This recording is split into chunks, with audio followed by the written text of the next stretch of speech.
Bienvenue chers amis, bienvenue dans Les Vraies Voix. On est ensemble jusqu'à 19h et vous savez cette émission est pour vous puisque vous allez pouvoir nous parler au 0826 300 300, débattre avec nous sur cette plateforme d'opinion et de débat. Vous le savez, vous pouvez nous retrouver un petit peu partout, Twitter, Facebook, Instagram, TikTok, il y en a pour tout le monde et même sur notre chaîne YouTube. Si vous n'êtes pas abonné, c'est le moment de le faire et on sera ensemble avec Philippe David jusqu'à 19h. Ça va Philippe?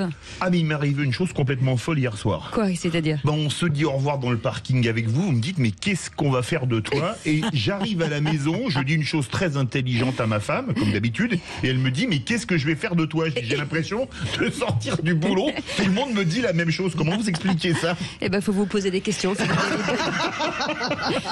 que vous voulez que je vous dise? Qu'est-ce que vous voulez que je vous dise? Vous pensez qu'on va faire une thérapie à l'antenne? On peut rien pour vous, je crois. Allez chercher le divan. Allez, en tout cas, on vous souhaite la bienvenue dans Les Vraies Voix. Ce numéro est le vôtre, 0826 300 300. Parlons vrai. Allez, au sommaire de cette émission, Emmanuel Macron réunissait les chefs de parti à l'Élysée cet après-midi avant une allocution solennelle ce soir. Le chef de l'État, en quête d'unité de la nation face aux affrontements politiques, il entend éviter les risques d'importation du conflit en France, Philippe. Oui, un vrai sujet. Et vous, qu'attendez-vous de l'allocution d'Emmanuel Macron ce soir à 20h suite à la rencontre des chefs de parti représentés au Parlement? Est-ce que vous attendez un appel à l'union nationale? Un soutien total à Israël, qui est agressé dans cette affaire? Une initiative de paix ou un appel au cessez-le-feu? Quoi que vous attendiez, parlons vrai, venez nous le dire au 0826 300 300. Et puis le coup de projecteur à 18h30, une centaine de cadavres et de civils ont été retrouvés dans les kibboutz de Be'eri et de Kfar Aza en Israël, à quelques kilomètres à l'est de la bande de Gaza. Selon des sources israéliennes, ces villages ont été le théâtre de massacres perpétrés par les combattants du Hamas. Les survivants, encore sous le choc, témoignent de l'horreur indescriptible à laquelle ils ont été confrontés. Plus de 1200 personnes, dont des ressortissants étrangers et français, ont été tués en Israël depuis samedi, Philippe. Oui, d'ailleurs, Amnesty International a dénoncé des crimes de guerre. L'ONU a ouvert une enquête et commencé à récolter des preuves pour crimes de guerre. Est-ce que pour vous, cette affaire, la Cour pénale internationale de La Haye, qui a jugé des crimes au Rwanda, en ex-Yougoslavie, etc., doit s'en saisir? Venez nous donner votre avis au 0826 300 300. Et à cette question, la Cour pénale internationale doit-elle se saisir des crimes commis par le Hamas? Pour l'instant, vous dites oui à 82%. Vous souhaite la bienvenue. On est ensemble avec Philippe David et nos éditorialistes du jour jusqu'à 19h. Les Vraies Voix Sud Radio.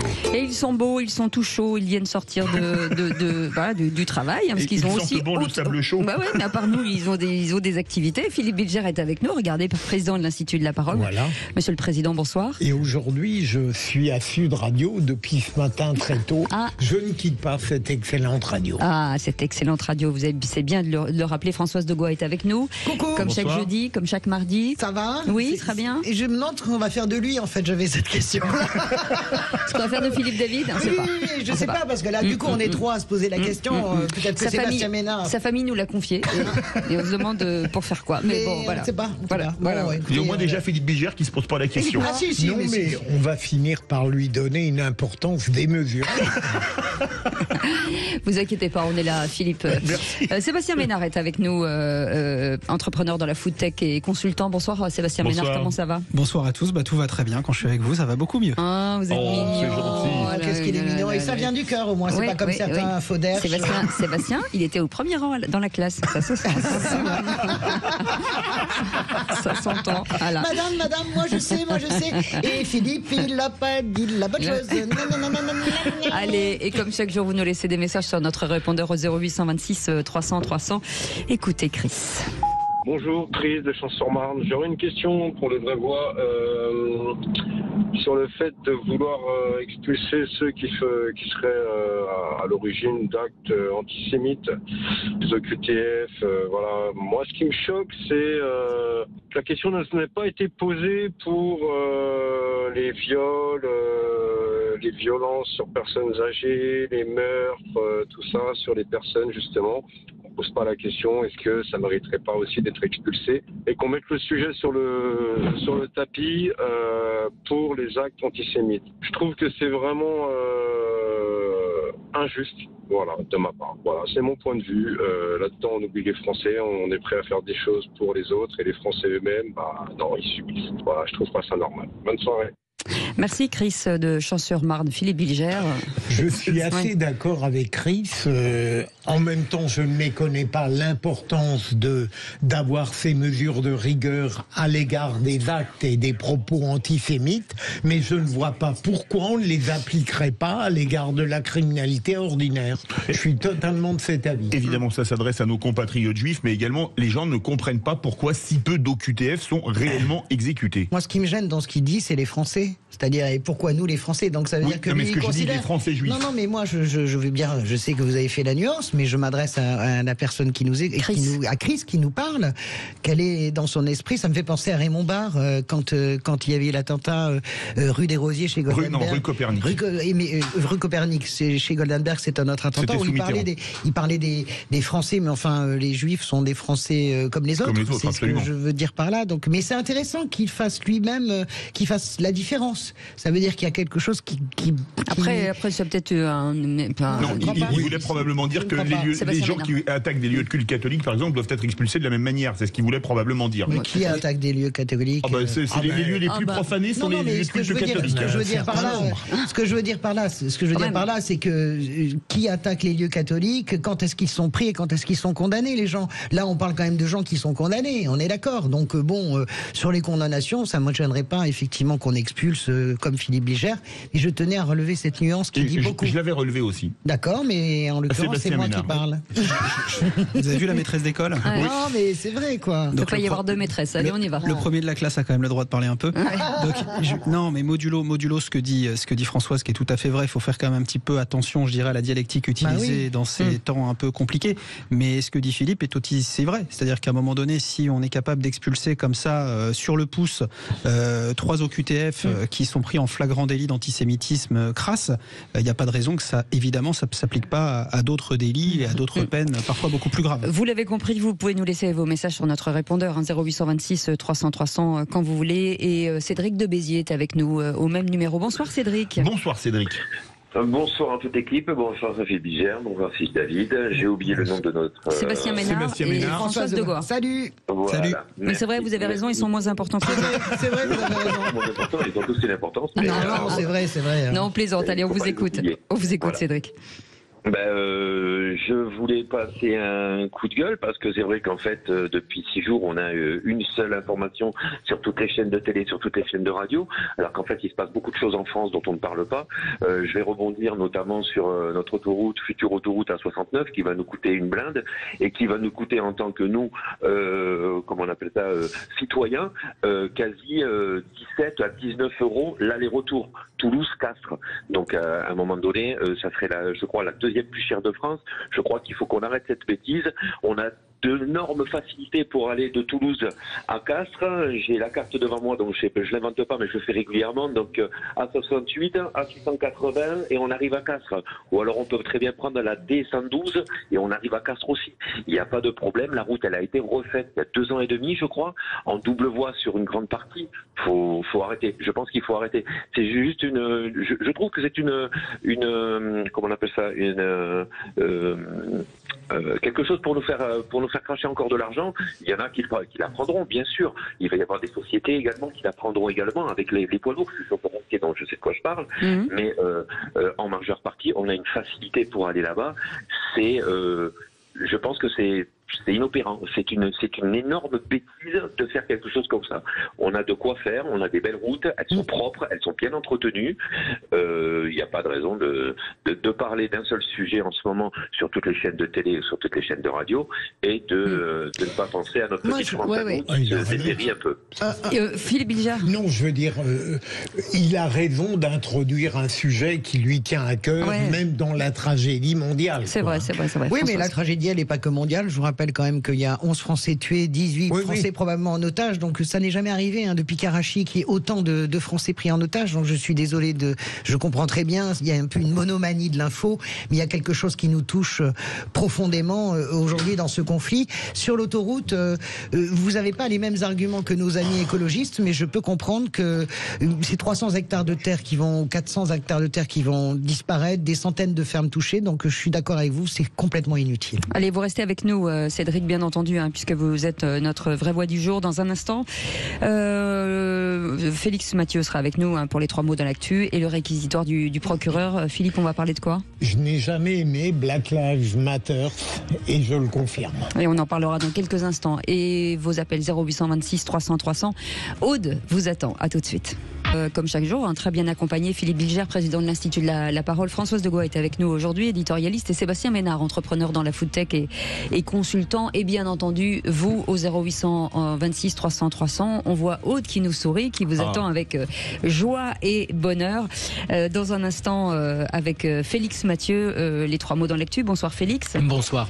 Et vos 3 mots dans l'actu sont ? On va parler d'Emmanuel Macron qui reçoit les chefs de parti à l'Elysée pour évoquer la situation en Israël. Un corbeau identifié 39 ans après le meurtre du petit Grégory, une marginale de Paris sans lien avec l'affaire. Et puis la plus grosse citrouille du monde fait plus d'une tonne, beaucoup plus d'une tonne d'ailleurs. Unité, en 3 mots ça donne unité, corbeau et citrouille. Allez, tout de suite c'est dans un instant, mais en attendant c'est le réquisitoire du procureur. Les vraies voix Sud Radio, le réquisitoire du procureur. Philippe Bilger. Et Philippe Bilger, le mouvement Black Lives Matter a annoncé soutenir les Palestiniens. Qu'est-ce que ça vous inspire ? Absolument, je n'étais déjà pas enthousiaste à l'idée. Je considérais que ce mouvement qui contestait, notamment à la suite de la mort de George Floyd, n'était pas d'une pureté absolue. Mais le fait qu'aujourd'hui, il valide la cause palestinienne sans l'ombre d'une nuance, en indiquant pas la moindre commisération pour la barbarie qui a été commise, me laisse penser que je n'avais pas totalement tort et qu'en définitive, il y a des validations qui déshonorent les causes qu'elles défendent. Et au fond, je me rends compte, et je voudrais finir très vite là-dessus, que j'ai une forme de naïveté. J'en ai bien conscience, on parlera peut-être encore de sujets très graves. Je rêverais d'un monde à la suite de ce qui s'est passé depuis samedi matin, où une sorte de morale nue dépasserait toutes les frontières politiques et tous les antagonismes partisans. Je sais que c'est parfaitement absurde, mais je ne peux pas m'empêcher de le vouloir. Françoise Degois, oui. Quel est le rapport entre Black Lives Matter et les Palestiniens ? Comment expliquer ce soutien ? J'aurais aimé que Black Lives Matter apporte juste son soutien aux Palestiniens. On peut tout à fait soutenir la cause palestinienne et ne pas soutenir les combattants du Hamas. Le problème de Black Lives Matter, d'après ce que je comprends, ce qu'on a vu passer sur Twitter, c'est qu'ils soutiennent également les combattants du Hamas. Et ça, c'est évidemment inacceptable. Moi, j'ai envie qu'on soit quand même dans la nuance. Il y a beaucoup de gens qui sont absolument, comment dirais-je, engagés dans la cause palestinienne et qui n'acceptent pas ce que le Hamas a fait, considérant que le Hamas est la pire chose qui puisse arriver aux Palestiniens. Donc, je pense qu'il a fait reculer la cause palestinienne de 30 ans, le Hamas, en quelques jours. Après, je ne jette pas le bébé avec l'eau du bain. Je n'ai pas envie de ça. J'ai pas envie de ce genre de procès généraux. Black Lives Matter s'est levé sur George Floyd. Ils ont eu raison de le faire. Ce qui s'est passé avec George Floyd est inadmissible. Le sentiment de ségrégation et d'injustice ressenti par les Noirs américains est tout à fait réel. Quel rapport entre les Noirs américains et les Palestiniens ? C'est le rapport des opprimés et des oppressés. Et c'est bien ce qui se passe, évidemment, depuis la guerre de 67, depuis la création de Gaza, depuis... Voilà, il y a un certain nombre de mouvements qui se sont emparés de la cause palestinienne en résonance avec la leur. Voilà. Sébastien Ménard. Alors, pour aller dans le sens de Françoise, et évidemment pour coller aux propos de Philippe, moi ce que je vois, c'est qu'en fait on a dans la misère communautaire, dans l'oppression des communautés, une certaine forme de surenchère juxtaboutiste. Et c'est qu'à la fin, finalement, comme j'excuse absolument personne, comme ces minorités se sentent totalement démunies face, je dirais, à la pensée capitaliste mainstream, parce que c'est de ça dont il s'agit aujourd'hui, vous avez des communautés qui finalement, oppressées, abîmées, discriminées, c'est vrai aussi, justifient quelque part par le mal absolu, et c'est ce à quoi on a affaire aujourd'hui, et c'est ce qui me pose le plus de problèmes, c'est cette espèce de relativisme dans la folie meurtrière et dans la folie humaine. Allez, merci beaucoup. Tout de suite les 3 mots dans l'actu avec Félix Mathieu.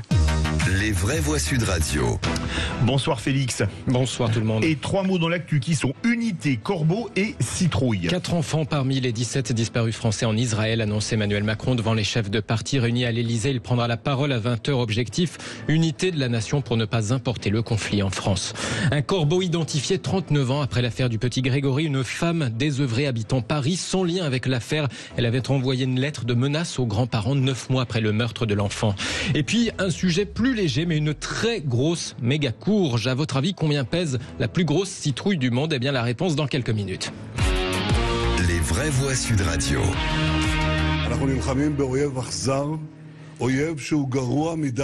Nous nous battons contre un ennemi cruel, pire que Daesh. Tout membre du Hamas est un homme mort. Nous allons les écraser et les détruire, affirme le Premier ministre israélien Benjamin Netanyahou. Les États-Unis sont venus apporter leur soutien à l'État hébreu. Nous serons toujours à vos côtés, assure le secrétaire d'État Anthony Blinken sur place.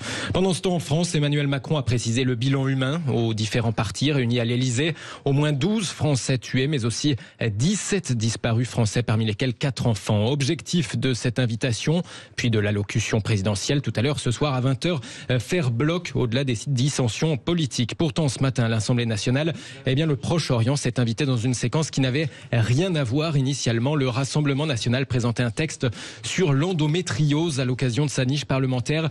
Une posture, vous avez ignoré nos résolutions passées sur le sujet, alors lançait la présidente des députés LFI, Mathilde Panot. Vous êtes les pires adversaires des droits des femmes. Je vais vous dire, vos amis, ce qu'ils sont en train de faire partout en Europe, dont vous ne vous cachez pas. Vous dites que vous prenez comme modèle la Hongrie, qui oblige les femmes à écouter le cœur du fœtus avant de pouvoir avorter. Vos amis en Pologne sont responsables de la mort de 6 femmes, dont Isabella. Isabella qui, elle, est morte d'une septicémie parce qu'on lui a interdit d'avorter alors qu'il y avait un problème pour sa santé. Après cette mise en cause de Mathilde Panot, Marine Le Pen s'est alors levée dans l'Assemblée nationale pour une réponse particulièrement virulente. Quelques secondes, puisque Madame Panot a passé beaucoup de temps à parler de mes amis. Vos amis à vous, Madame Panot, ils jettent le corps des femmes derrière les pick-up. Ils crachent dessus après les avoir violées et les avoir démembrées. D'accord ? Alors je crois que vous devriez objectivement faire preuve aujourd'hui de modestie. La réponse de la présidente du groupe RN a semé l'émoi dans les rangs de la France insoumise. Vous êtes abjecte, lui, alors criait Mathilde Panot. Philippe Bilger. Non, elle n'est pas abjecte. Moi, j'ai tendance, je fais de l'amalgame, j'en ai conscience, puisque, alors que c'est un péché intellectuel, je considère que Mathilde Panot est quasiment déconsidérée sur tous les sujets à partir de ce qu'elle n'a pas dit. C'est honteux la réponse de Marine Le Pen, parce que je veux bien que la France insoumise, je la critique assez sur cette question pour pouvoir permettre de dire que la France insoumise n'est pas le Hamas. Je vois bien quelle pelote veut tirer Marine Le Pen, mais si je veux être extrêmement cruel, je vais dire au Rassemblement national et à l'extrême droite que partout où elle est, rien ne fonctionne. Sur l'immigration, c'est l'extrême droite qui est en Italie, c'est un échec total. En Israël, pays que je connais aussi bien que l'Italie, c'est un échec total. Le Hamas a radicalisé la population israélienne pour se mettre dans les mains d'un gouvernement d'extrême droite qui a fait du tout sécuritaire, exactement ce que dit Marine Le Pen, et c'est un drame. Donc Marine Le Pen ferait bien d'arrêter d'instrumentaliser ce Proche-Orient. C'est insupportable. Sébastien Ménard. On a face à face, je dirais, des personnalités publiques de premier rang qui n'honorent pas la représentation nationale. C'est à la fois, on a les outrances inutiles de la France insoumise face aux outrances tout à fait inutile de Marine Le Pen. Donc moi je les renvoie évidemment dos à dos comme à chaque fois. Et le deuxième mot est corbeau. Félix Mathieu, 39 ans après l'affaire Grégory, Villemain, l'auteur d'une lettre anonyme, a été identifié. Je vous ferai à nouveau votre peau, menaçait ce courrier adressé aux grands-parents Monique et Albert Villemain, 9 mois après le meurtre du petit Grégory, retrouvé pieds et poings liés dans la Vologne. Énième rebondissement donc dans cette affaire. Fait divers, dans l'affaire de l'assassinat tragique et sordide du petit Grégory, une partie de l'enquête est désormais à refaire. Les gendarmes ont déjà démarré l'enquête tous azimuts. Dans cette famille tentaculaire, on va interroger tous les adultes et faire des dictées à plus de 80 personnes pour tenter de trouver ceux qui auraient pu accumuler haine et jalousie au point de s'en prendre à l'enfant. Et il y en a eu des rebondissements depuis cette archive. INA de l'ADN retrouvé sur une lettre anonyme de 1985 a été comparé donc aux données du fichier national automatisé des empreintes génétiques. Cette comparaison permet d'identifier l'auteur de cette lettre 9 mois après le meurtre. Une femme qui vivait à Paris à l'époque. Elle a depuis confirmé avoir écrit cette lettre, mais elle nie par contre toute participation à l'assassinat. Une fausse piste donc selon le procureur de Dijon, je le cite. Ce n'est pas la lettre de revendication du crime, mais celle d'une personne désœuvrée sans lien avec l'affaire. Troisième mot, une citrouille de plus d'1 tonne bat le record du monde aux États-Unis. 1247 kilos, très exactement. 2749! Oh my God, Half Moon Bay is in the record books. That's a world record! Oh my God! La citrouille gigantesque permet à son cultivateur d'empocher le prix de $30 000 lors d'un concours en Californie. Les cultivateurs de méga courges viennent de toute l'Amérique du Nord chaque année pour ce concours. Originaire du Minnesota, cette citrouille bat donc le précédent record du monde. 1226 kilos pour une citrouille en Italie. C'était en 2021. Elle faisait quand même 21 kilos de moins que cette nouvelle citrouille record du monde. Merci beaucoup Félix Mathieu. Vous restez avec nous dans quelques instants. Le grand débat du jour avant de parler ce soir. Emmanuel Macron a convoqué donc les chefs de parti à l'Elysée pour chercher l'unité nationale face aux attaques du Hamas. Avec cette question, qu'attendez-vous de cette réunion? Est-ce qu'un appel à l'union nationale, un soutien total à Israël, une initiative de paix ou un cessez-le-feu? Pour l'instant, vous dites un soutien total à Israël à 48% et une initiative de paix à 30%. Continuez de nous appeler au 0826 300 300. Notre invité, Brice Couturier, est avec nous, membre du comité de la rédaction de Revue Commentaires et collaborateur du Point. On en parlera avec lui dans quelques instants. À tout de suite et merci en tout cas de votre fidélité. Bienvenue dans Les Vraies Voix. On est ensemble jusqu'à 19h comme tous les jours. On est ravis de vous retrouver. Et avec nous aujourd'hui, Philippe Bilger. Ça va mon Philippe? Très très bien. Vous êtes heureux, je sais que vous êtes heureux. Ah oui, Françoise Degois qui est heureuse aussi. Non, ça ne va pas forcément chez moi, mais je suis.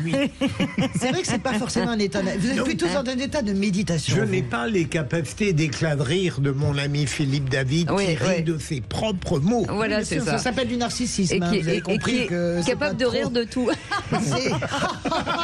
Surtout de lui-même. Non, mais pas se moquer de lui. C'est qu'est-ce qu'elle est bien ma blague. Elle est bien. Non, elle est bien ma blague. Sébastien Ménard. Il rit de lui aussi. Sébastien Ménard dit la hyène, puisqu'il a un rire aussi de hyène. On peut pas. Mais on peut pas le faire rire sur mesure. Non, et là, il se retient. J'ai failli. Ça, il se retient. Entrepreneur dans la food tech. En attendant, 0826 300 300, c'est votre numéro. Bien entendu, vous pouvez commenter sur notre compte Twitter avec cette question du jour. Qu'attendez-vous de cette réunion de parti avec Emmanuel Macron? Un appel à l'union nationale, un soutien total à Israël ou une initiative de paix ou un cessez-le-feu? Pour l'instant, vous parlez d'un soutien total à 48% à Israël. Allez, tout de suite, le grand débat du jour. Les Vraies Voix Sud Radio, le grand débat du jour. Et donc Emmanuel Macron réunissait les chefs de parti à l'Elysée cet après-midi avant une allocution solennelle tout à l'heure à 20h. Le chef de l'État en quête d'unité de la nation face aux affrontements politiques. Il entend éviter les risques d'importation de ce conflit en France. On va en parler avec notre invité Brice Couturier qui est avec nous, membre du comité de rédaction de la revue Commentaires et collaborateur au Point. Bonsoir Brice Couturier, merci d'être avec nous en direct.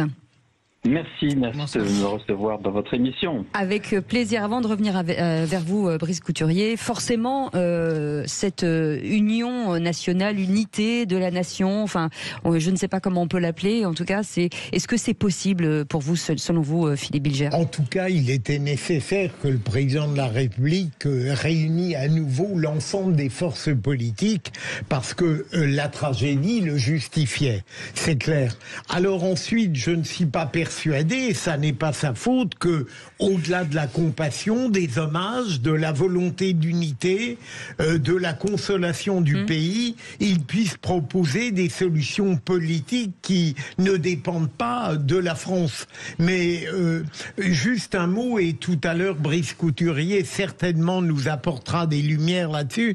Je suis un peu frappé par l'expression on importe quelque chose en France, mais j'ai l'impression que depuis toujours, ce conflit israélo-palestinien crée des troubles et des émois en France, avant même que le paroxysme de samedi le pousse au comble. Françoise Degois. Oui, depuis toujours, depuis 1967 en réalité, depuis que finalement le statut des Palestiniens a changé, il est passé de victime à combattant avec l'émergence en plus de Yasser Arafat. Donc ce conflit, il est toujours... Moi, vous savez très bien que je suis quand même une adversaire de Emmanuel Macron. D'abord, je tiens à saluer son initiative parce que je pense que c'était pas évident et il l'a fait et c'est très bien de le faire, d'avoir réuni les chefs de parti. La tragédie est telle, on voit le niveau d'abrasion du débat politique avec évidemment pas le dérapage mais les ambiguïtés de la France insoumise que nous avons tous soulignées à gauche et qui sont tout à fait inacceptables. Moi ce soir ce que j'attends d'Emmanuel Macron c'est plusieurs choses. D'abord c'est redire la solidarité avec les Israéliens. Je pense que c'est très important. Nous sommes dans une tragédie, moi sur l'antenne de Sud Radio hier matin j'ai qualifié ça de crime contre l'humanité. Est-ce qu'il va parler de cela? Nous avons 17 ou 18 otages dont 4 enfants. J'attends également de lui, je suis pas d'accord avec Philippe Bilger, parce que je pense que même si la France a perdu une grande partie de ses leviers dans cette région du Proche-Orient, elle a quand même une voix qu'on écoute. Moi j'attends d'Emmanuel Macron qu'il demande des corridors humanitaires. J'attends d'Emmanuel Macron qu'il demande de la retenue dans les frappes israéliennes. On a vu que les Américains ont bougé. Aujourd'hui Joe Biden a dit il faut de la retenue dans les frappes. Donc on attend aussi la voix de la France sur la question de Gaza. Sébastien Ménard. Moi, je ne vais pas nécessairement élever le débat. Je vais dire que dans les banlieues, j'en viens, le conflit israélo-palestinien, c'est de la nitroglycérine. Les jeunes de banlieue, et j'en suis. Moi, je m'appelle Sébastien et j'ai eu la chance de grandir avec Mohamed, avec Shlomo, avec David, avec Philippe, avec Carlos, etc. Mais c'est de la nitroglycérine et pourtant personne n'est, je dirais, islamophobe, personne n'est antisémite dans les banlieues puisqu'on joue tous ensemble, on grandit ensemble, on partage, je dirais... Né de naître. Hein. Mais c'est... Mais le vrai problème, c'est que, et Emmanuel Macron l'a évidemment mesuré, c'est que on a besoin. Alors il y a toujours cette espèce de tarte à la crème que moi je déteste. Hein. On fait société, on fait République, on fait la France, mais c'est plus que jamais nécessaire parce que on est sur un terrain qui n'est pas un terrain glissant. C'est pas un terrain glissant. C'est un terrain dans lequel on peut enliser le modèle républicain, où on peut dissoudre le pacte républicain. Voilà le risque que l'on court, que l'on prend. Brice Couturier, avec une classe politique hystérisée, la France peut-elle parler d'une seule et unique voix ? Non, bien entendu, puisqu'on a vu qu'il y a une partie de l'opinion publique, enfin une partie des partis politiques qui manifestement ne veulent pas suivre le chemin qui est indiqué par le président de la République et qui fait l'unanimité auprès des autres. Mais je voudrais surtout dire que ce conflit nous concerne très directement, contrairement à ce dont on a l'impression. Il ne s'agit pas simplement d'une importation du conflit du Moyen-Orient dans nos banlieues, c'est le fait qu'après l'Ukraine, l'Arménie, maintenant Israël, les puissances illibérales sont partout à l'offensive. Elles ont compris qu'il y avait une faiblesse des démocraties, que les démocraties sont divisées de l'intérieur par une extraordinaire polarisation de leur opinion publique et que donc ça les affaiblit. Et du coup, elles sont à l'offensive encore une fois. Et je pense que les Israéliens se sont réveillés d'un très mauvais sommeil samedi matin en découvrant les corps mutilés des habitants des kibboutz qui sont tellement pacifiques par ailleurs dans le sud du pays. Mais nous aussi, un jour, nous allons nous réveiller dans un très mauvais état parce que nous ne sommes pas préparés à ce qui nous attend. Il est évident qu'il y a une offensive générale d'un certain nombre de gens, de pays, de nations qui sont des dictatures, qui détestent nos modes de vie, qui détestent l'égalité entre les hommes et les femmes, la tolérance que nous avons, etc., notre laïcité, et ces puissances sont à l'offensive. Ce que je déplore, si vous voulez, c'est que ce que j'attends d'Emmanuel Macron, ce soir notre président de la République, c'est qu'il nous prépare à ce qui nous attend. Or, ce qui nous attend est terrible. L'offensive offensive est générale. Les démocraties sont en train de se défendre. Les Américains l'ont compris en envoyant une armada en Méditerranée orientale pour défendre Israël contre l'Iran, manifestement, qui pourrait rentrer à tout moment dans la bataille, avec la Syrie, le Hezbollah et j'en passe. Mais nous, c'est dans nos banlieues, effectivement, que ça se passe. Entre parenthèses, il est invraisemblable que nous ayons toléré sur notre sol des milliers, des centaines de milliers peut-être, je ne sais pas combien on peut les estimer, de gens qui sont radicalement hostiles à notre mode de vie, à la démocratie, au libéralisme, à tout ce que nous représentons, et qui sont des antisémites, des racistes, ayant la soif du sang et la haine de l'autre. J'ai vu des manifestations à Vienne, c'est terrifiant. Quand penser qu'un pays comme l'Allemagne ou l'Autriche voit des hordes de gens crier à mort les juifs, tuer les juifs, gazer les juifs, comment avons-nous pu tolérer un tel phénomène? D'autant que la majorité, à mon sens, de la population française d'origine immigrée a fui l'islamisme. Beaucoup de nos amis d'origine algérienne sont des gens qui ont fui les barbus dans leur pays. Ils n'ont aucune envie de les retrouver chez nous. Vous comprenez? Ils sont venus ici pour être protégés. Il est donc nécessaire que l'État fasse preuve de fermeté à l'intérieur, et il en fait preuve, et qu'il rassemble la population dans la perspective de ce qui nous attend. On va rentrer dans une guerre à petits pas. Brice Couturier, il faut y être prêt. Est-ce que dans votre intervention de l'instant, j'ai bien compris que vous dénoncez bien au-delà du terrorisme qui nous menace? Au fond, vous avez l'impression qu'on a des ennemis de l'intérieur et des États qui n'ont qu'une envie, c'est de faire se déliter notre esprit collectif. Est-ce que je me trompe? Est-ce qu'il y a une manière de résister à cette pente? Oui, alors j'ai une citation pour vous de mon maître Raymond Aron. Voilà ce qu'il écrivait, Raymond Aron, pendant pleine Deuxième Guerre mondiale. S'il est une leçon à tirer de l'expérience tragique, c'est que dans le monde tel qu'il est, les pays ont une chance de conserver les biens les plus précieux, l'indépendance et la prospérité, que s'ils restent à chaque instant prêts à se battre pour les défendre. Eh bien, soyons prêts à les défendre parce que l'épreuve est proche. Moi, je peux pas écouter. Enfin, j'entends ce que dit Brice Couturier. Je connais absolument ses théories. Je dis pas ça de façon méprisante, mais il est impossible de laisser passer ce type de discours parce que vous faites un plaquage qui n'est pas juste. En plus de ça, vous mélangez l'Ukraine. Pour le moment, la Russie ne bougera pas avec l'Iran. La Russie a quand même de très très bonnes relations avec Israël. Je pense que le conflit du Proche-Orient, que je connais bien pour avoir vécu longtemps là-bas, je pense que le conflit du Proche-Orient est un conflit à part entière. J'entends les échos qu'il peut y avoir, en plus de ça, même des échos qui ont été amenés par une partie de l'extrême gauche depuis, je le redis, depuis 70 ans. C'est une véritable structuration politique de pensée, avec une forme aussi opprimée de tout pays, la lutte contre les colonialismes et les impérialismes. On pourrait passer une émission entière de sciences politiques là-dessus, mais je ne suis pas d'accord avec ce que vous annoncez, votre vision apocalyptique. Nous avons des ennemis islamistes dans notre pays, mais le Hamas n'est pas en France. Vous comprenez ce que je veux dire? Il y a des gens... Écoutez, soyez sympathiques de me laisser parler. Je sais très bien qu'il y a... Mais non, mais il faut bien qu'ils répondent. Je ne peux pas laisser dire que la France est gangrénée par le Hamas. Est-ce que vous savez ce que c'est vraiment le Hamas? Non, la France n'est pas gangrénée par le Hamas, pas plus qu'elle ne l'est par le Hezbollah. Il y a une volonté islamique d'islamisation politique, mais nous la contenons. On ne peut pas laisser dire, Brice Couturier, que nous sommes quasiment en situation de guerre, de sécession et de guerre civile dans ce pays. Ça, c'est les théories de Zemmour pendant la présidentielle, et fort heureusement, les Français n'y ont pas accordé de crédit. Nous ne sommes pas dans une logique libanaise, ça n'est pas vrai. Brice Couturier. Alors moi, vous étiez peut-être en Moyen-Orient, moi aussi j'ai vécu parce que j'ai passé mon enfance au Liban, mais figurez-vous, j'étais au kibboutz de Kfar Aza en novembre dernier, celui où on a mutilé des corps, où on a assassiné des gens dans leur maison. C'est pas le problème, ça. Je suis tout aussi légitime que vous à dire ce que j'ai. Et moi, je ne suis pas pour Zemmour du tout, comme vous le savez sans doute, puisque je soutiens Macron depuis le début. Donc ça n'a rien à voir. Mais vous avez les mêmes théories. Non mais il paraît que je vous coupais la parole, alors ne coupez pas la mienne. Allez-y, donc effectivement, la Russie, il y a un ensemble d'États voyous dont la Russie fait partie, dont l'Iran fait partie, dont la Corée du Nord fait partie.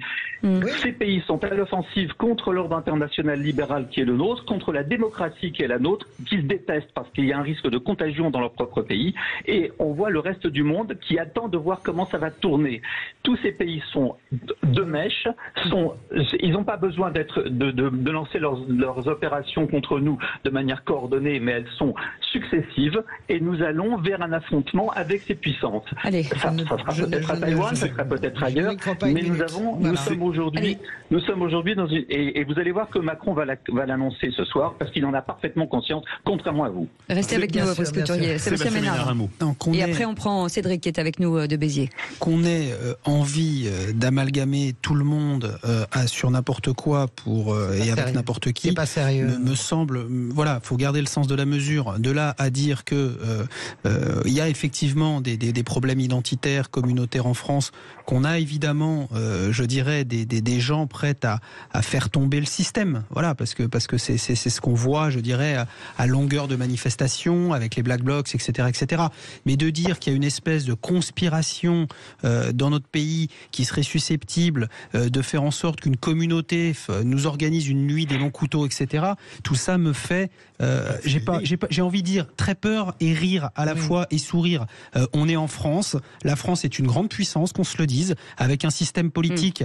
C'est sûr que c'est pas Panot Le Pen qui l'honore, on l'a dit tout à l'heure, mais enfin c'est quand même une grande puissance politique, une grande puissance intellectuelle et culturelle, et j'ai la faiblesse de croire qu'il y a suffisamment de relais, suffisamment de balises, qu'elles soient culturelles, qu'elles soient intellectuelles, qu'elles soient philosophiques, politique, pour tenir tout ça un peu en place. Restez avec nous, Brice. Rien ne l'a panier. 0826 300 300, Cédric est avec nous de Béziers. Une réaction, cher Cédric? Alors oui, j'entends qu'en fait tout le monde se tape un petit peu dessus. Je crois qu'avant tout, il faut savoir qu'en fait, c'était quand même un attentat terroriste, que ce soit le Hezbollah, que ce soit le Hamas. Et pourtant, il y avait quand même des accords et des préventions de traités de paix, puisque le ministre des Affaires étrangères, Eli Cohen, a affirmé je crois que c'était vendredi 22 septembre, qu'en fait, il y avait beaucoup d'accords qui allaient être faits, d'accords de paix avec différents pays d'Arabie, des Émirats arabes. Les accords d'Abraham, les accords d'Abraham. Le Maroc et tout ça, dont les accords d'Abraham, et je comprends pas pourquoi, alors qu'ils étaient en pourparlers avec un pseudo-traité de paix avec la Palestine, pourquoi en fait le Hamas est parti comme ça. Moi, cette gangrène, pour moi, mon avis, avant de parler de toute chose, si vous avez un sondage, mon avis, avant de parler de représailles, de qui va faire quoi, de ce que va dire Macron et tout ça, il faut d'abord mettre tout le monde à table et faire un traité de paix.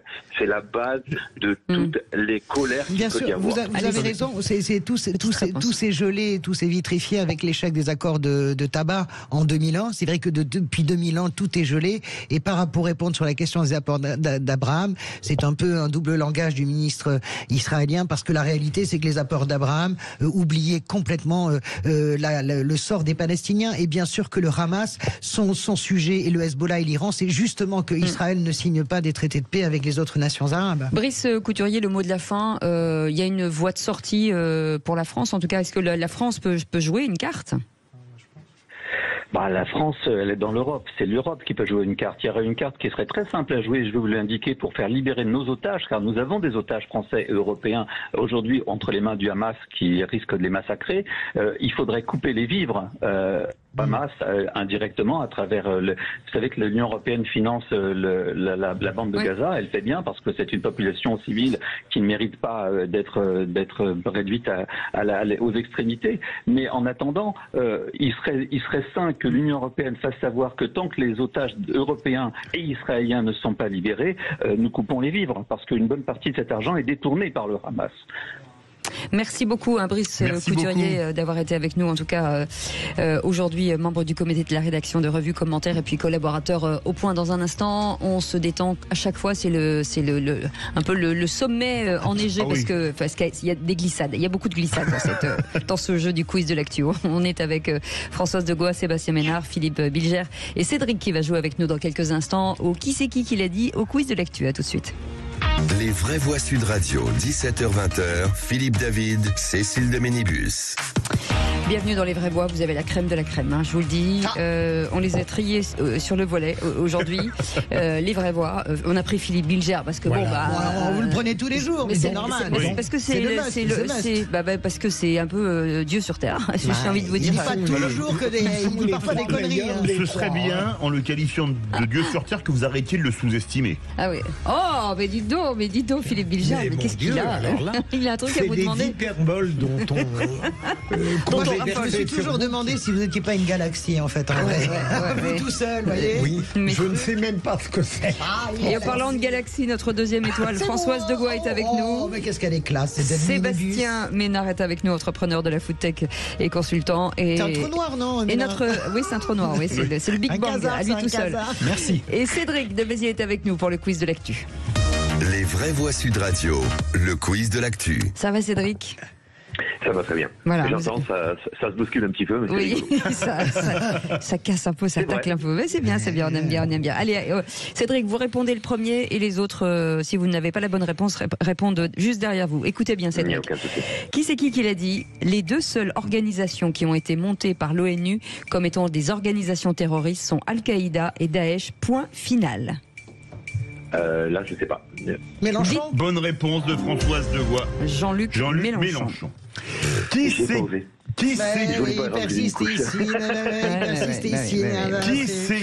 qui l'a dit? Il est temps de mettre un terme à la mésalliance avec Jean-Luc Mélenchon qui n'a rien d'une union. Cédric. Je sais pas. Là, Carole Delga. Non. Anne Hidalgo. Bonne réponse de Françoise Degois. C'est la gauche, c'est normal. J'ai bien déçu. Question, qui c'est qui l'a dit et qui c'est qui l'a répondu surtout à Anne Hidalgo, j'ai du mal à le dire. Si Anne Hidalgo n'avait pas fait 1,7% à la présidentielle, le rapport de force des négociations qui ont abouti à l'accord de la NUPES aurait bien été différent. Et Jordan de Bardella? Non. Je sais pas. C'est un président chef de parti en tout cas. C'est Olivier Faure. Bonne réponse de Françoise Degois. On va arrêter avec la gauche là parce qu'elle répond à tout. Degois. Allez, on la laisse faire. Qui c'est qui l'a dit? La mauvaise foi. Qui c'est qui l'a dit? Nous nous sentons tous israéliens et arméniens. Cédric. Je sais, Bruno Retailleau. Vous appelez Cédric? Pardon. Vous perdez -1. Et le point est pour Cédric. Et voilà, le point est pour Cédric. Voilà, c'est tout. Tant pis pour vous.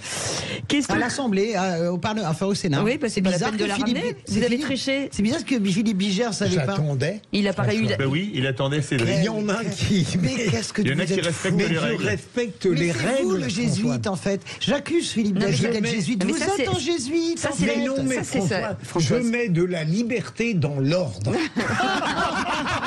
Voilà. De la liberté dans l'ordre. Ça ne veut rien dire. C'est un truc de jésuite. Moi, je mets de l'ordre dans la liberté. Françoise. Je suis pour l'ordre juste. Ça n'a rien à voir. Françoise, vous n'avez pas le monopole de la parole. Le monopole du débat. Non, vous outrepassez les règles. Donc, s'il vous plaît, taisez-vous et attendez que Cédric réponde. Pardon, Cédric. Bien coup pas. C'est pas grave. Maxima. Non, si. Dites-lui que c'est grave parce que sinon, elle va recommencer. Vous la connaissez Maxima culpa. Allez, qui c'est qui l'a dit au sujet des propos de certains leaders LFI? Il y a différentes manières d'exprimer les choses. J'ai soutenu une autre manière de le dire. Je sais. Emmanuel Macron? Non. François Ruffin? Non. Hollande? Non. Jérôme Gage? Non. Mais non, c'est Daniel Simonet? Non. Clémentine Autain? Non. Cazeneuve? Non. Mais Manon Aubry? Non, mais Corbière. Bonne réponse. Pardon, je l'ai vu ce Là, matin. vous avez fait tout le tour. Oui, c'est vrai. Qui c'est qui l'a dit? En fait, Sébastien Ménard. Il est endormi. Il est pas là. Qui c'est qui l'a dit? Contester le caractère islamiste et terroriste du Hamas, c'est être dans le déni du réel. Vous êtes dur là, je sais pas. Il vient d'arriver au Sénat. Oui. Et il a été candidat à la présidentielle, alors on vous aide. Ah ouais. Et il adore le Mais c'est Yannick Jadot. Bah voilà, Françoise Degois. Ah oui. C'est lui. Mais il n'avait pas répondu. Non, il n'avait pas répondu. Non, j'avais pas répondu. Il dit que je savais pas. Non, je vous donne le point. Non, il n'avait pas répondu. Il a répondu. Ah bah si. Il a dit je ne sais pas. Philippe, on est dans les choux. On est dans les choux. On se calme. 19 secondes, la dernière chance. Écoutez bien, Cédric. Qui c'est qui l'a dit au sujet des otages français? Je pense que la France doit collaborer de la manière la plus étroite possible avec le gouvernement israélien. Mais c'est Emmanuel Macron. Non, toujours pas. Darmanin? Non. C'est pas l'ambassadeur C'est un numéro 2. Ah non, il est numéro 1 maintenant. Ah oui, c'est un numéro 1, pardon. Vous avez raison. Un numéro 1, mais du numéro... Non, un numéro 2 du numéro 1 qui parle beaucoup. C'est Eric Ciotti. Bardella, bonne réponse de Cédric. Il a sauvé l'honneur, bravo. Allez. Il va falloir lancer un appel. Philippe Bilger et notre ami Sébastien Ménard étaient... En fait, c'est le 7e jour, Dieu s'est posé. S'il vous plaît, vous restez avec nous dans une dizaine de minutes. Le tour de table. S'il vous plaît, Françoise, le tour de table de l'actu. Philippe, on va parler de quoi avec vous? On va parler du classement du youtubeur tabou. Voilà, Françoise de Gois. De J.K. Rowling qui dit « Je ne peux pas m'habituer à ce que les juifs soient persécutés à Londres ». Et Sébastien Ménard. Malheureusement, j'avais un méga sujet sur la couche d'ozone, mais vu que j'ai été rattrapé par l'actualité, je vais vous expliquer pourquoi l'écologie s'efface face au drame humain. Et vous restez avec nous, 0826 300, vous voulez commander. Et vous êtes les bienvenus ensemble jusqu'à 19h. Vraie Voix Sud Radio, 17h-20h, Philippe David, Cécile de Ménibus. Et avec nous, Philippe Bilger, bien sûr, Françoise de Gois et Sébastien Ménard, entrepreneur dans la food tech et commentateur, par exemple, et consultant aussi. Il fait pas mal de choses, Sébastien Ménard. Et tout de suite, le Top Click de Félix Mathieu. Les Vraies Voix Sud Radio, c'est le Top Click. Et dans les top tendances ce soir, on trouve le nom d'un ancien Premier ministre, Dominique de Villepin. Oui, chose plutôt rare de voir des membres de la France Insoumise partager les propos d'un ancien Premier ministre de droite mis en cause dans le conflit israélo-palestinien. Manuel Bompard de la France Insoumise pense pouvoir trouver appui sur les propos tenus ce matin par Dominique de Villepin chez nos confrères de France Inter. Il est toujours utile dans ces moments d'écouter Dominique de Villepin, écrit donc le coordinateur de la France Insoumise, en partageant cet extrait, cette analyse suite au crime du Hamas en Israël. Surpris par l'ampleur, par l'horreur, par la barbarie qui s'est exprimée ce 7 octobre et qui nous appelle tous à un devoir d'humanité et de solidarité vis-à-vis d'Israël et du peuple israélien. Mais je dois le dire avec une peine infinie, pas surpris par cette haine qui s'est exprimée quand on se rappelle à Gaza, depuis 2006, la guerre de 2008, de 2012, de 2014, encore en 2021, quand on se souvient de ce que nous avons tous dit comme témoins sur place de cette prison à ciel ouvert, on parle de cocotte minute, qu'une telle situation puisse inventer l'enfer sur Terre. Autre commentaire à LFI, celui d'Adrien Quatennens. Va-t-on voir un bandeau de BFM TV Israël, le jeu trouble de Villepin, comme on a vu un bandeau Israël, le jeu trouble de Mélenchon? Assurément non. Pourquoi? Ce sont pourtant les mêmes mots justes, écrit le député du Nord. Autre extrait de l'intervention de Dominique de Villepin, très relayé. Le droit à la légitime défense n'est pas un droit à une vengeance indiscriminée, a aussi lancé l'ancien Premier ministre et ancien ministre des Affaires étrangères. Extrait repartagé cette fois par le socialiste Olivier Faure qui écrit « Nous partageons avec Dominique de Villepin la condamnation du terrorisme, la solidarité avec Israël, le refus d'une riposte qui se transforme en vengeance aveugle, car l'humanité ne se partage pas, la nécessité de porter la solution à 2 États, seule condition d'une paix durable. » Cette actualité au Proche-Orient reste évidemment le sujet le plus discuté sur Twitter ce soir, avec dans les tendances dominantes Hamas, Free Gaza, Villepin ou encore Netanyahou. Eh bien moi je vais parler d'une chose qui ne fait pas le buzz et je ne comprends pas qu'elle ne fasse pas plus le buzz. Ce coup de gueule, c'est suite à un papier de contribuables associés. On salue notre vraie voix Benoît Perrin, qui nous apprend que l'Union européenne a déjà distribué 50% de l'enveloppe de 1,2 milliard d'euros visant au développement de la Palestine entre 2021 et 2024. Alors rien à dire sauf que certaines voix s'élèvent en demandant où est passé l'argent? Question légitime quand on voit la quantité de roquettes, de drones et de kalachnikov utilisés par le Hamas depuis samedi. Un Hamas qui dirige la bande de Gaza depuis des années et qui n'hésite pas à se servir dans la caisse. Elisabeth Borne a affirmé, je cite, être extrêmement vigilante à ce qu'aucun euro d'aide française n'aille à une organisation terroriste. On est content de l'apprendre parce qu'en 2022, Paris a alloué 95 millions d'euros publics aux Palestiniens. Et personnellement, je n'ai pas envie, Philippe Bilger, Bilger, que mes impôts servent à payer des terroristes qui massacrent des civils. Ah ben, je suis absolument de votre avis. D'ailleurs, ça me paraît une évidence. Je suis tout à fait d'accord. À intervalles réguliers, depuis 20 ans, vous savez, l'Union européenne, c'est la seule organisation, entité qui n'a pas abandonné les Palestiniens. Aujourd'hui, les Palestiniens ne reposent quasiment, je ne parle pas de l'Iran qui donne 100 millions. Qatar, Non, le Qatar, c'est un accord quasiment avec Israël parce que c'est pour permettre que ça ne s'effondre pas, c'est 30 millions de dollars. L'Union européenne donne cet argent. Ça fait des années qu'on demande et qu'elle promet, l'Union européenne, qu'elle va mieux regarder le ciblage des dépenses et qu'elle ne le fait jamais. On n'a pas beaucoup de temps, Françoise. Voilà, donc... Sébastien Ménard. C'est, je crois que de mémoire, entre 850 millions d'euros et 1 milliard d'euros par an qui sont versés par l'Union européenne, je dirais, sur la bande de Gaza. Donc c'est pas complètement neutre. Dire qu'il n'y a pas 1 euro de France qui finance le terrorisme islamique et notamment le terrorisme international, c'est évidemment se foutre, pardonnez-moi Madame la Première ministre, de la gueule du monde. Évidemment. Vous restez avec nous dans un instant. Merci beaucoup Félix Mathieu. Dans un instant, le tour de table de l'actu des vraies voix. On parle de quoi avec vous, Philippe Bilger? On parle du classement d'agression du tableau.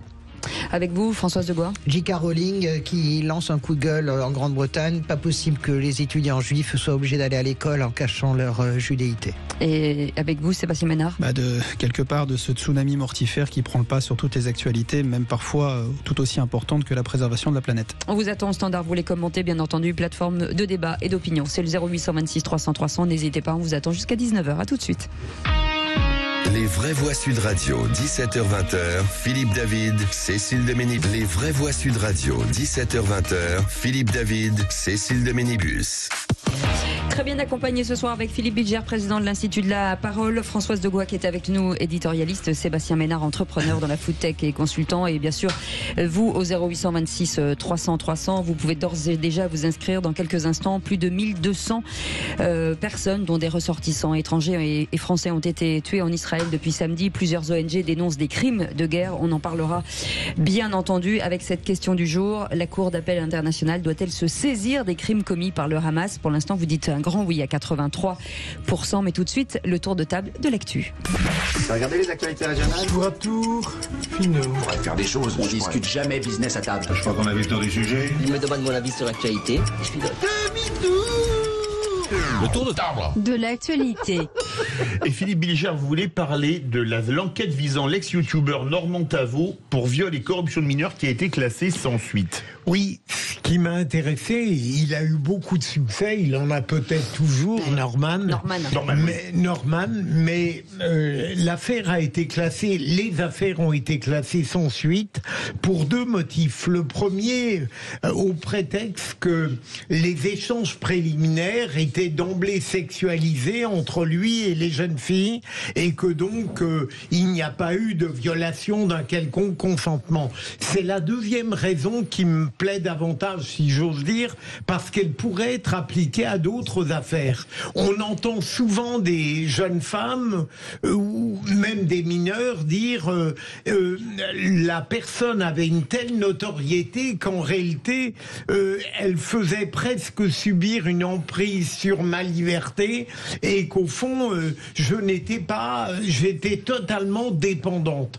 Et là le classement dit non, on ne peut pas soutenir qu'à un moment donné la notoriété d'un artiste soit à ce point intense que la liberté disparaisse, d'autant plus qu'en l'occurrence elle disait si on ne couchait pas avec lui, il nous indiquait qu'il ne nous verrait plus. Donc elles étaient. Donc je pense à d'autres affaires beaucoup plus graves que celle-là, où j'imagine qu'on pourra développer une argumentation un peu comparable. Françoise Degois. J'écoute toujours religieusement Philippe Bilger sur la justice, pas sur d'autres sujets, mais sur la justice toujours. Je suis très intéressé par la deuxième partie de votre argumentaire, que je n'avais pas du tout, je n'avais pas vu ça du tout dans ce qui a été rendu par la justice. Donc c'est effectivement très intéressant. Jusqu'où la notoriété est-elle une emprise ou pas sur quelqu'un?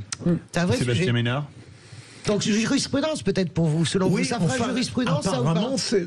Je ne suis pas toutes les affaires de viol, entendons-nous, mais là c'est la première fois que je vois l'argument sur ce plan-là. C'est intéressant. Sébastien Ménard. J'ai pas plus de commentaires à faire, si ce n'est que on en a souvent parlé ici, c'est qu'on a quand même une partie de la société qui glisse. Voilà, on glisse vers une forme de puritanisme où on peut difficilement aujourd'hui adresser même parfois des messages de pure sympathie, je dirais, au sexe opposé. C'est de plus en plus difficile. Ah bon ? Donc c'est vrai qu'il y a une problématique qui est une problématique générationnelle que vous n'avez peut-être pas connue, Philippe, Françoise, Philippe, Cécile. C'est vrai, on n'a pas ça. Voilà. Non, mais c'était peut-être autrement. Mais nous, on a ça complètement. Moi, j'ai senti la différence. Je suis d'accord avec vous, Sébastien Ménard. Mais nos enfants et les petits-enfants l'ont déjà. Mais ça ne dédouane pas les hommes, les femmes, les hommes de se comporter impeccablement avec les autres. Voilà. Ouais. Bah écoutez, comme ça c'est réglé. Et vous vouliez revenir, Françoise, vous sur J.K. Rowling, en fait, qui s'insurge en fait sur le où elle dit finalement que quand on est juif, quand on est à l'école, vaut mieux se cacher pour éviter d'être embêté. Oui, alors j'aime beaucoup moi J.K. Rowling d'abord parce que c'est un écrivain de talent extraordinaire. Harry Potter, c'est pas la peine de revenir. Sa vie est magnifique. Et c'est vrai que là, elle a un grand chagrin, J.K. Rowling, mais que je partage pour la France aussi. Elle s'insurge parce que dans les journaux britanniques, mais je n'accuse pas du tout les grands Bretons de quoi que ce soit. Depuis hier, paraissent des articles du gouvernement disant et conseillant aux enfants de confession juive d'éviter de montrer leur confession pour se rendre à l'école. Moi, ça me met vraiment les larmes aux yeux. Où est-ce que nous sommes revenus ? Jusqu'à quand on va s'habituer à ça ? Est-ce qu'il est normal qu'en Grande-Bretagne, est-ce qu'il est normal qu'en France, un juif, quel qu'il soit, ait peur d'être juif dans notre pays ? Est-ce qu'il est normal qu'un enfant juif ait peur d'être juif à Londres ? Ça ne peut pas être supportable. Nous ne pouvons pas l'accepter. Comme nous ne pouvons pas accepter, je suis pas aussi radical, j'écoutais Carole Delga ce matin, je suis pas aussi radical parce que je pense qu'on ne peut pas interdire tout et n'importe quoi. Mais c'est vrai que la manifestation de Londres du Hamas, elle était absolument terrible dans la violence par rapport à Israël. Et Sadiq Khan, qui a été accusé de tous les maux, le maire de Londres, j'ai apprécié ce qu'il a fait aujourd'hui. Il est allé dans une synagogue justement pour couper tout ça et dire nous ne pouvons pas crier mort aux juifs dans nos manifestations. Voilà, ça me rend malade, vraiment ça me rend malade. J'ai mal de ça, je ne suis pas juive, mais j'ai mal à ma République. Philippe Bugère, une fleur de plus dans le jardin de mon admiration pour J.K. Rowling, parce qu'elle a un courage incroyable. Elle est formidable, franchement. De la même manière qu'hier, elle dénonçait certaines outrances. Là, je trouve, elle a totalement raison. Et elle comprend probablement l'abstention en même temps. Oui, je suis d'accord. Sébastien Ménard, est-ce que quelque part les Anglais, ils n'ont pas été quand même très lâches ? Je me rappelle des prêches devant la mosquée de Whitechapel où je crois que c'était Abou Hamza, celui qui avait un crochet à la main, qui tenait des propos racistes, antisémites, anti-occidentaux. Maintenant, il purge une peine de prison très lourde aux États-Unis. Est-ce que aujourd'hui, à force d'avoir toléré ça, maintenant les Juifs ont peur d'aller à l'école au Royaume-Uni ? Non, c'est pas par rapport à ça. Alors, par rapport aux événements de vendredi. Quand on laisse des prêches comme ça se faire en pleine rue, ça pose question. C'était juste, vous parlez d'Abou Hamza. Pardon. Je voulais juste dire que Abou Hamza, en plus de ça, a participé à des émissions de télé et des gens le considéraient comme grotesque. Vous voyez à quel point. Je sais pas si ceci explique cela. Pas de souci, Françoise. Mais c'était. Je vais peut-être faire plaisir à Philippe Bilger, mais je vais reprendre une citation de Nicolas Sarkozy qui disait finalement, à force d'expliquer l'inexplicable, on finit par excuser l'inexcusable. Et Dieu sait qu'on n'a pas tout à retenir de la vie politique et des différentes sorties de Nicolas Sarkozy, mais je trouve que cette phrase, elle est particulièrement adaptée quand on fait preuve d'hypocrisie politique, d'hypocrisie intellectuelle, d'hypocrisie générationnelle, on en parlait tout à l'heure. À un moment donné, il ne faut pas, quelque part, s'étonner que le monde parte en vrille, et que quand le monde part en vrille, ce sont évidemment les premières victimes, ce sont les enfants eux-mêmes. Et aujourd'hui, on a des enfants qui sont discriminés, on a des enfants qui sont abîmés, on a des enfants qui sont je dirais, dans une espèce de crainte. Est-ce qu'on peut vivre, est-ce qu'on peut grandir normalement comme ça ? Je ne le crois pas. Mais quand même, nos démocraties sont solides. Moi, je ne veux pas laisser dire que nous sommes dans l'apocalypse, comme l'expliquait le camarade Brice Couturier tout à l'heure. C'est-à-dire qu'il y a une réaction très saine aussi de la société anglo-saxonne, des sociétés anglo-saxonnes, comme il y a une réaction saine de la société française. Personne ne pouvait mesurer à quel point ce conflit allait impacter la société française, et il l'impacte positivement. Allez, on y va. Dans un instant, la suite du tour de table de l'actu avec vous, Sébastien Ménard, sur tristesse et consternation dans le cadre de ces événements. C'est exactement ça, oui. Et ben voilà, on en parle dans un instant. Vous êtes bien entendu les bienvenus jusqu'à 19h. C'est ce numéro au-delà au 0826 300 300. Et en plus, elle est très souriante aujourd'hui. Vous allez adorer. Les vraies voix Sud Radio, 17h-20h, Philippe David, Cécile de Ménibus. Oui, Philippe David, comment ça va Philippe David ? Vous êtes bien dans les vraies voix, vous êtes heureux ? Eh bien, pour une fois, avec Françoise Degois, oui. Oui. C'est incroyable, ça c'est là, je sais pas qu'est-ce qui se passe. C'est la vertu, je pense, de la tragédie. Non, il est un petit peu jaloux de vous. Non, mais moi je suis jalouse de sa coupe de cheveux. Oui, j'aimerais tellement pouvoir me raser tous les matins comme ça. En tout cas, il y a beaucoup de gens qui sont jaloux de ne pas être dans ces vraies voix avec Philippe Bilger, avec Sébastien Ménard et avec Françoise Degois et avec vous, bien entendu. Au 0826 300 300, vous êtes les bienvenus. Il y a quelques instants, nous faisions le tour de table de l'actu des vraies voix et c'est au tour de Sébastien Ménard d'évoquer un sujet, de dire mais finalement dans ce contexte tristesse et consternation qui finalement met une chape de béton sur tout ce qui se passe autour. Évidemment, On vous entend pas, Sébastien. Ouais. Ouvrir le micro. Allez. Problème de micro. Problème de micro. Bon. Non, je pense que vous êtes. Je pense qu'on est en train de vous censurer complètement. Ouais. Allez. Je prends celui de Françoise. Merci Françoise de me il est plus fort que les autres. Vous avez remarqué ce. Il n'y a pas de contagion de la pensée. Ne vous inquiétez pas. Ça risque rien. De ce point de vue-là. Non, je voulais dire. Moi, je voulais vous parler en fait un peu sur la lancée habituelle. Je vous ai parlé de réchauffement climatique. Je voulais vous parler de ce trou béant dans la couche d'ozone. C'était ce que j'avais prévu d'évoquer aujourd'hui. Mais je me dis que finalement, quand on n'est même pas capable de respecter la vie humaine, est-ce qu'il est encore possible de dire qu'on a envie de respecter la planète à travers les économies d'énergie, à travers la transition alimentaire, à travers tous les sujets qui font ma quotidienneté.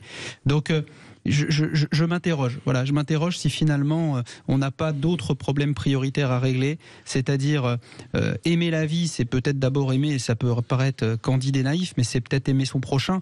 Moi, j'ai l'habitude de dire, on est tous finalement islamo-judéo-chrétiens. On se ressemble tous. On a évidemment des tas de points communs.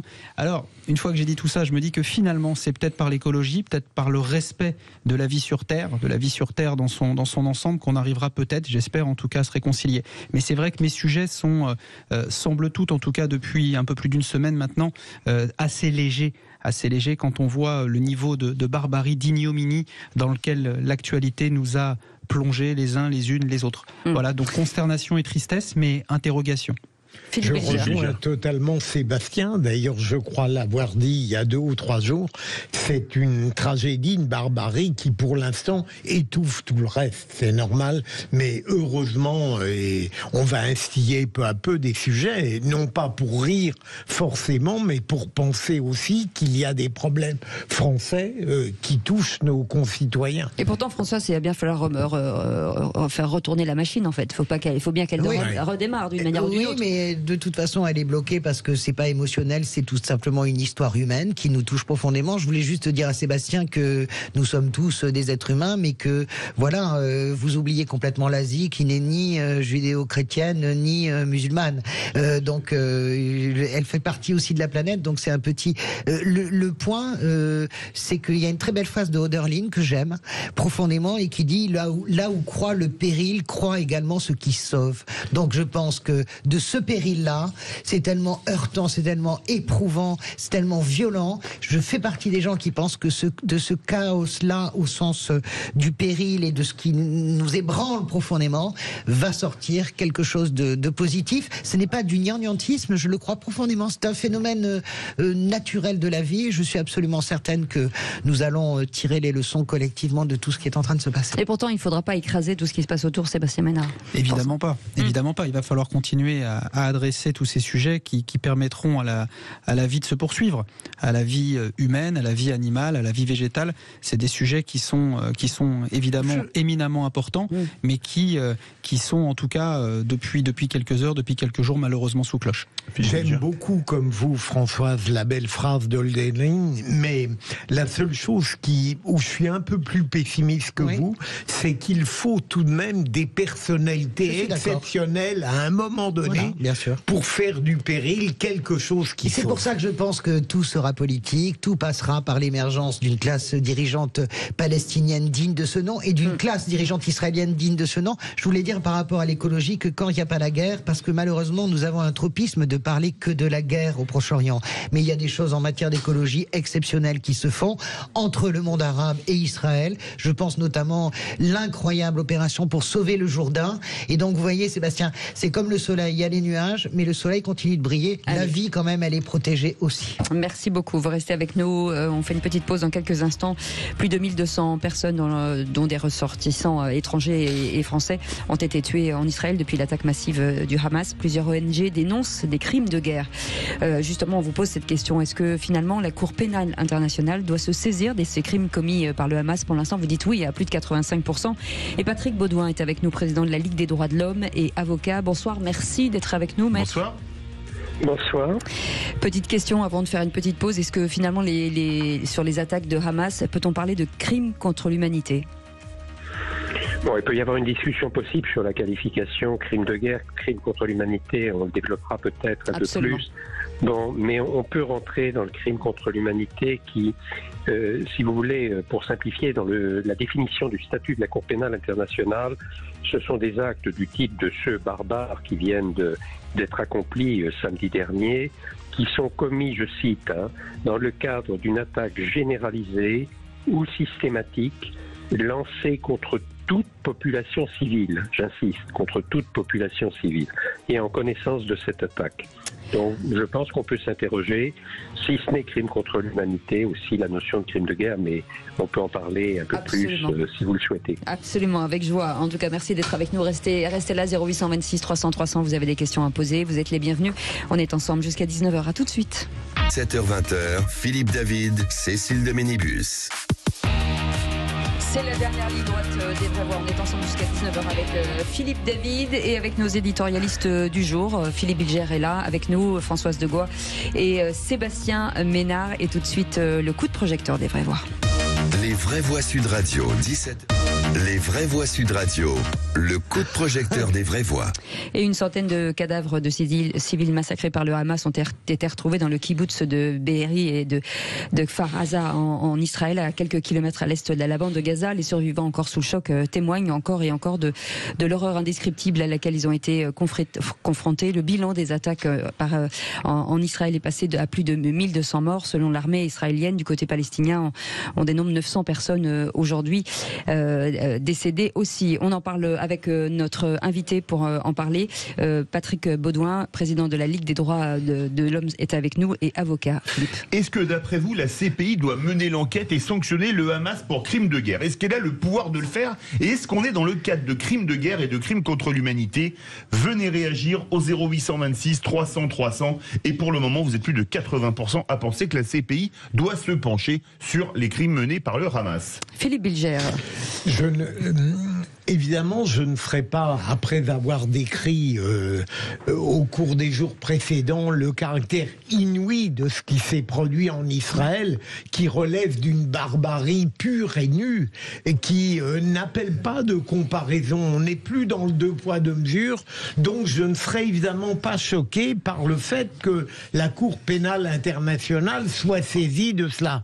Je n'y crois pas trop, et là j'aurais besoin de l'avis de notre président, parce qu'au fond, j'apprends en même temps que, évidemment, la riposte d'Israël sur la bande de Gaza a déjà tué un certain nombre de civils et d'enfants. Autrement dit, je suis moi-même non pas partagé, parce que j'estime que la responsabilité est unilatérale, mais tout de même, est-ce que ces horreurs contraintes de l'autre côté ne rendent pas difficile un équilibre judiciaire? Oui.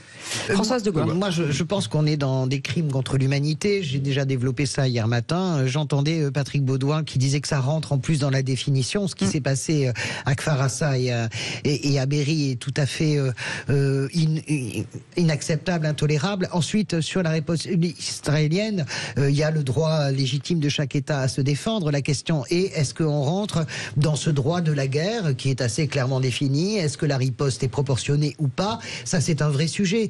Mais je ne veux pas... Plutôt que la vengeance, vous voulez dire ça. Oui, après, c'est les mots de Dominique de Villepin, ce sont des mots de politique. La vengeance aveugle, etc. La question qu'on peut se poser sur le plan politique, est-ce qu'Israël a le choix de faire autre chose que ce qu'il fait? Ça, c'est un vrai questionnement. Je n'ai pas la réponse. Mais je ne veux pas mettre en parallèle les deux, parce que c'est déjà... Et je trouve que Philippe Bigard a évité le piège assez finement, et c'est ce piège-là qu'il faudra éviter. La vie, c'est pas 1 minute pour les Juifs, 1 minute pour Hitler. Ça ne marche pas comme ça. Il n'y a pas de signes égaux. Ce qui se passe à Gaza est dramatique, et je pense que s'il fallait se battre, c'est pour lever le siège. Vraiment. Ça, c'est plutôt ça. Lever le siège, les corridors humanitaires. Mais en gros, Hamas, Israël égale assassin, ça peut pas marcher comme ça. Sébastien Ménard. Alors moi, je ne vais pas renvoyer le Hamas dos à dos avec Israël. Comme nous, tu le fais pas. Voilà, je dirais simplement que quelque part, le Hamas, Al-Qaïda, Daesh, même combat. Ce qui c'est les ignominies auxquelles nous n'avons pas assisté, mais qui nous ont été relatées ces derniers jours et ces dernières heures, quelque part appelle à évidemment à une condamnation unanime, mais aussi évidemment à une réponse pénale exemplaire. Et si aujourd'hui le niveau, et je parle sous le contrôle de Philippe, si le niveau de qualification de ces crimes barbares doivent se faire devant la CPI. Oui, la CPI, la Cour pénale internationale, je pense qu'il faut le faire. Après, il y a évidemment la gestion, je dirais, de ce qu'on appelle l'épée de fer, ce que Israël appelle l'épée de fer, l'opération épée de fer. Oui, voilà, il y a une opération militaire en cours. Est-ce que cette opération militaire doit atomiser Gaza tel qu'on peut le voir depuis quelques heures? La réponse est non. Patrick Baudouin, est-ce que la CPI a le pouvoir de punir les auteurs de ces crimes? Alors, ce qu'il faut rappeler, c'est d'abord la compétence de la CPI. La CPI est compétente pour juger les crimes de guerre, crimes contre l'humanité ou crimes de génocide vis-à-vis des pays qui ont ratifié le statut de la Cour pénale internationale et sur les territoires desquels ou vis-à-vis des ressortissants de ces pays qui sont susceptibles de s'être rendus coupables de ces crimes. Je dis bien territoire ou ressortissants des pays qui ont ratifié. Ça rentre dans le cadre de la compétence de la Cour pénale internationale. Or, Israël n'a pas ratifié le statut de la Cour pénale internationale, et la Palestine, la situation est un peu différente. Je vais m'en expliquer dans un instant. La Palestine a été, ce n'est pas un État, comme vous savez, reconnu au même titre qu'Israël par la communauté internationale, mais l'Assemblée générale des Nations unies lui avait accordé un statut identique à celui d'un État. Ce qui a permis à la Palestine de saisir déjà la Cour pénale internationale en 2015. Alors là, c'était pour les bombardements commis sur Gaza vis-à-vis de populations civiles qui ont été touchées à l'occasion de ces bombardements. Et la procureure, Madame Bensouda, a ouvert une enquête en mars 2021 sur cette demande de la Palestine. Bon, il faut bien dire que les choses n'ont pas beaucoup évolué, Israël refusant de coopérer, estimant n'avoir pas ratifié, etc. Donc, ce qu'il faut bien voir, c'est qu'aujourd'hui, la Palestine admet la compétence de la CPI, mais Israël ne l'a pas admise. Donc, ça pose un problème de saisine. Alors, il y a une possibilité tout de même qui serait que le Conseil de sécurité des Nations Unies saisisse, on a vu cela à une ou deux occasions dans le passé, je crois notamment pour les crimes commis, il me semble que c'était en Libye, enfin c'est arrivé une fois ou deux, mais ça suppose évidemment qu'il n'y ait pas exercice du droit de veto de l'un des 5 membres qui disposent du droit de veto au Conseil de sécurité, membre permanent. Donc ça rend assez difficile en réalité la saisine de la Cour pénale internationale, sauf si Israël, comme l'a fait la Palestine, Israël peut très bien, sans ratifier, c'est ce qu'a fait l'Ukraine. L'Ukraine, qui n'était pas partie au statut, avait accepté la compétence de la CPI, ce qui a permis à la CPI de se saisir. Israël pourrait, dans l'absolu, dire j'accepte la compétence de la CPI pour permettre la poursuite de ces crimes qui ont été commis là contre les occupants en Israël. Patrick Baudouin, on part au 0826 300 300 où le sujet fait beaucoup réagir. Bonsoir Jean-Pierre. Oui, bonsoir. Alors, est-ce que pour vous, ça doit se régler devant la CPI ? La réponse est oui, si c'est au titre de crime contre l'humanité, pas au titre de crime de guerre, parce que le Hamas ne représente pas un État. C'est une organisation terroriste qui revendique la fin d'un peuple, donc qui revendique la fin d'une nation juive, on va dire. Donc ça ressort du crime contre l'humanité. Et si il s'avérait qu'on est convoqué pour crime de guerre, il faudrait convoquer tout le monde et revenir aux origines du problème, c'est-à-dire la guerre en Irak de 2004, et convoquer identiquement George Walker Bush et Tony Blair. Parce que c'était un mensonge terrestre, c'était un mensonge à l'ONU, des fausses photos, des fausses informations, et une guerre pour rien qui a mis le feu à toute la zone. C'est intéressant. Donc, il ne faut pas qu'il y ait deux poids et deux mesures. Je pense que c'est ce que les gens ne supportent plus. Et si moi je suis pour une vengeance totale d'Israël, parce qu'il y a de quoi avoir envie de se venger, des bébés décapités, c'est une horreur. Et chaque vie enlevée de cette manière-là, c'est absolument horrible et consternant. Ça ne provoque que ce que ça doit provoquer. Et moi, je ne verserai pas une larme. Voilà, pas une. Mais il faut à ce moment-là convoquer tout le monde. Merci de votre témoignage, Jean-Pierre. Cédric est avec nous, 0826 300 300. Oui, je suis toujours là et je suis estomaqué d'entendre un petit peu tout ce qui se dit, parce que c'est vrai que des guerres, il y en a partout, et effectivement chaque guerre est difficile, et une guerre, c'est quoi? C'est des pertes d'hommes, c'est des pertes de civils. Il y a des personnes qui également se cachent, comme font le Hezbollah, le Hamas et d'autres pays que je tairai, parce que sinon je vais mettre les foudres sur moi-même. Mais lorsqu'il y a la guerre, en fait, se cachent dans des hôpitaux, se cachent dans des endroits où il y a des civils. Et qu'est-ce que font en fait les drones, qu'est-ce que font les satellites? Ils disent voilà, là il y a quelqu'un, on va bombarder là, et après tout le monde met les mains en l'air. Ah oui, mais il y avait des civils. Sauf qu'en fait, ce sont des boucliers humains de plus en plus, et je vais le dire quand même parce que ça me tient à cœur, c'est ce qu'a fait aussi un peu l'Ukraine. Donc aujourd'hui, en fait, aux portes de l'Europe, on a plusieurs guerres, que ce soit l'Arménie, Israël et l'Ukraine, et il va falloir qu'on se pose les bonnes questions. Qu'est-ce qui s'est passé et qui tire les ficelles de tout ça? Parce que ça arrange quelqu'un. Ça arrange quelqu'un. C'est obligé, ça arrange quelqu'un. Merci beaucoup. Merci beaucoup. Le mot de la fin, Patrick Baudouin, parce que le sujet fait beaucoup réagir. On peut pas prendre tout le monde. Nos auditeurs. C'est vrai que ils réfléchissent. La question que certains soient protégés de la CPI parce que leur pays l'a pas reconnu. On parlait des États-Unis, par exemple, ça pose, ou la Russie, ça pose question. Bien sûr. Alors simplement pour répondre à la question de votre auditeur, crime de guerre, ça suppose qu'il y ait un conflit armé. C'est pas forcément dès lors qu'il y a un conflit armé. Et dans les crimes de guerre, vous avez les actes là qui ont été de barbarie, qui ont été accomplis, puisque ce sont des actes de cette gravité qui touchent là aussi les civils. Dans les crimes de guerre, ce sont les lois de la guerre.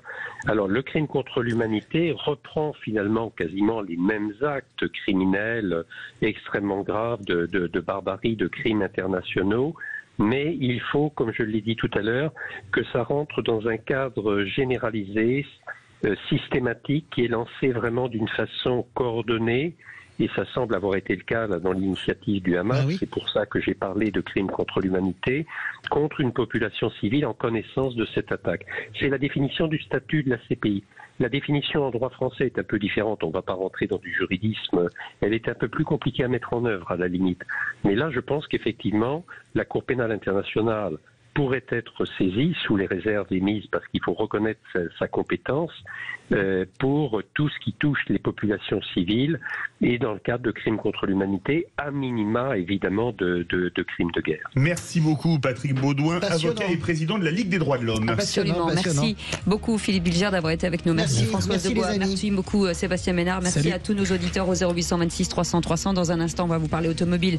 On parle là du permis chez les seniors, du covoiturage, du diesel qui est d'occasion, qui est au plus haut aujourd'hui, et une technologie Michelin. Écoutez bien, c'est passionnant. On en parle dans un instant avec Philippe David jusqu'à 20h. Tout de suite, les incontournables de la gestion de patrimoine avec Thomas Binet et Stellan Cohen. On se retrouve dans quelques instants.